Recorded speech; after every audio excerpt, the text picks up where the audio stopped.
अतिशय आमच्या सगळ्यांचे मनामध्ये आनंद आहे।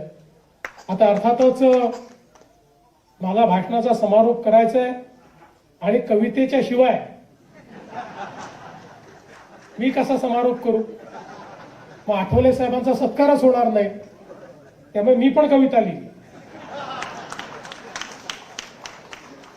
मला एकदा कोणीतरी विचारलं, माझा इंटरव्ह्यू तुम्ही बघू शकता, की म्हणाले आम्हाला कळलं तुम्ही कवी आहे, कवी म्हणा, कविता म्हणा, कशा म्हणता? मी सांगितलं हो मी कवी आहे, पण मी आठवले कुळाचा कवी आहे,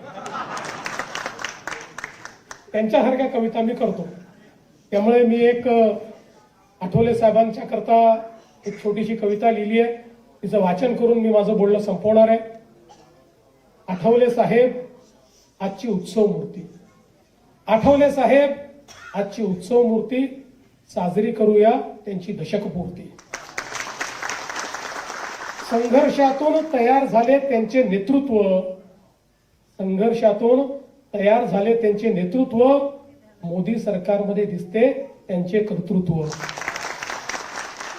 आठवले साहेबांचे दिलखुलास व्यक्तित्व, आठवले साहेबांचे दिलखुलास व्यक्तित्व, सर्वांनाच आवडते त्यांचे खुमासदार वक्तृत्व।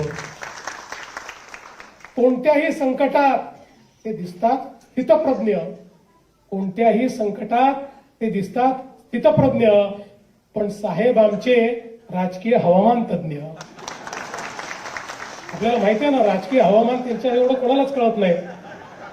त्यामुळे कोणत्याही संकटात ते दिसतात स्थितप्रज्ञ, पण साहेब आमचे राजकीय हवामान तज्ञ।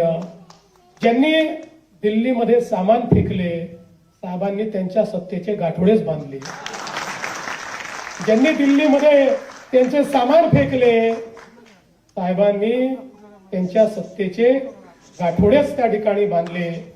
आणि आठवले साहेब म्हणजे दिलदार मित्र, आठवले साहेब म्हणजे दिलदार मित्र, दोस्तीचे आणि प्रेमाचे पसरवतात इत्र।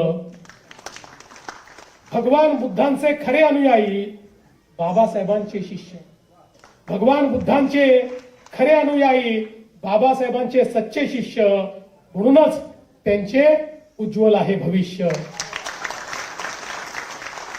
भविष्यात पुऱ्या होत सर्वच इच्छा, आठवले साहेब भविष्यात पूर्ण हो तुमच्या सर्वच इच्छा, आणि जन्मभर तुमची साथ लाभो हीच सदिच्छा। धन्यवाद। जय हिंद, जय भीम, जय महाराष्ट्र।